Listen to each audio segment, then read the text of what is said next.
মানুষকে আমি আল্লাহ সৃষ্টি করেছি, তবে আমি আল্লাহর কাছে তারাই হলো সবচেয়ে বড় দামি। সেই মানুষটাই সবচেয়ে বড় দামি যেই মানুষের অন্তরের মধ্যে ঈমান আছে। ঈমানওয়ালা মানুষ, আল্লাহ তাআলা বলেন ঈমানওয়ালা মানুষ আমার নিকট বড় দামি। যার মধ্যে ঈমান নাই তার মূল্য আমি রবের কাছে নাই। ও দুনিয়ার মানুষেরা শোনো, তোমরা তো দুনিয়ার যাকে পাও তাকে সম্মান করো। দুনিয়ার সমস্ত মানুষকে মানুষের একজন মানুষকে সম্মান করে।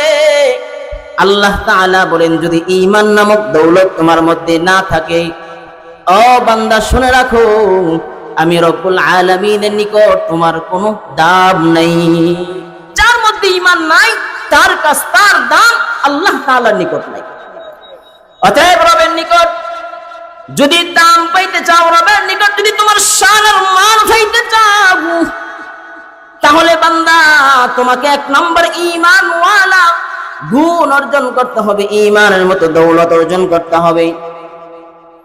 আল্লাহ তাআলা বলেন ঈমানের মতো দৌলত যে বান্দা অর্জন করবে আমি আল্লাহ তারে জান্নাত দেব। জান্নাত মান ক্বালা লা ইলাহা ইল্লাল্লাহু দাখালাল জান্নাহ। আল্লাহর নবী সাল্লাল্লাহু আলাইহি ওয়াসাল্লাম বলেন যে বান্দা বলবে লা ইলাহা ইল্লাল্লাহ আমি আল্লাহ তারে জান্নাতে নিয়ে আনব। এক হাদিসের মধ্যে আল্লাহর নবী সাল্লাল্লাহু আলাইহি ওয়াসাল্লাম বলেন, আল্লাহর নবী বলেন যার অন্তরের মধ্যে যাররা থেকে যাররা পরিমাণ ঈমান আছে আমি আল্লাহ তাকে জান্নাতে ঢুকায় নিব। বলেন সুবহানাল্লাহ। যার মধ্যে ঈমান আছে তারে আমি আল্লাহ জান্নাতে ঢুকাবো। আর এই ঈমান খনন করার জন্য, ঈমানকে ধ্বংস করার জন্য আমাদের পিছনে একজন আছে, তার নাম কি জানেন? ইবলিস। তার নাম কি? ইবলিস, শয়তান। তার চেষ্টা থাকে যে আমাদের থেকে কিভাবে ঈমানটা দূর করা যায়। ইবলিস তো অভিশপ্ত একটা প্রাণী। ইবলিস এমন জঘন্যতম লোক। ইবলিস সবসময় চায় কিভাবে মানুষের ঈমানকে ধ্বংস করা যায়। আল্লাহ একজন ওলি ছিলেন, নাম ছিলেন ইমাম রাজি রাহমাতুল্লাহ আলাইহি।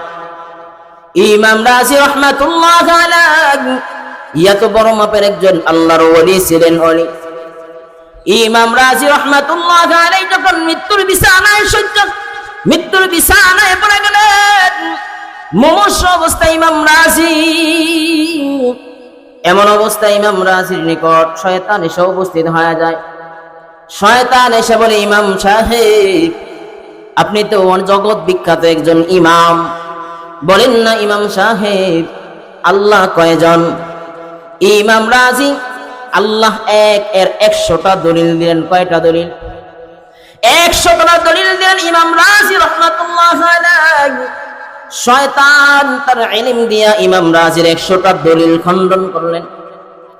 ইমাম রাজির অবস্থাটা এমন হয়ে গেল, মুমূর্ষ অবস্থায় পড়ে রয়েছে, অবস্থায় এমন তিনি এখন মুরতাদ হওয়ার পথে। তার একজন আধ্যাত্মিক জগতের রাহবার ছিল নাজমুদ্দিন কুবরা রাহমাতুল্লাহ আলাইহি। নাজমুদ্দিন কুবরা রাহমাতুল্লাহ আলাইহি যখন ওযু বানাইতেছেন এমন সময় ইলহামের মাধ্যমে জানতে পারলেন তার একজন শাগরিদ ইমাম রাজি রাহমাতুল্লাহ আলাইহিকে শয়তান মুরতাদ বানানোর চেষ্টা করতেছে।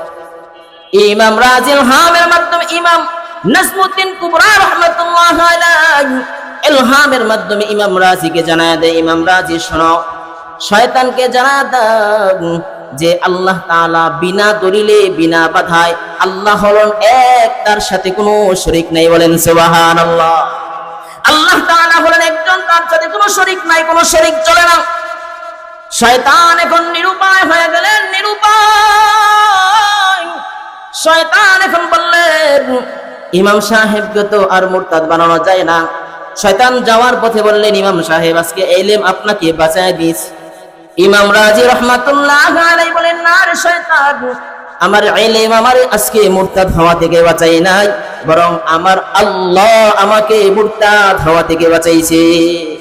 আমার আল্লাহ আমাকে মুরতাদ হওয়া থেকে বাঁচাইছে। অতএব বোঝা যায় শয়তান আমাদের পিছনে সব সময় প্রস্তুত যে আমাদেরকে মুরতাদ বানানোর জন্য, আমাদেরকে বেঈমান বানানোর জন্য।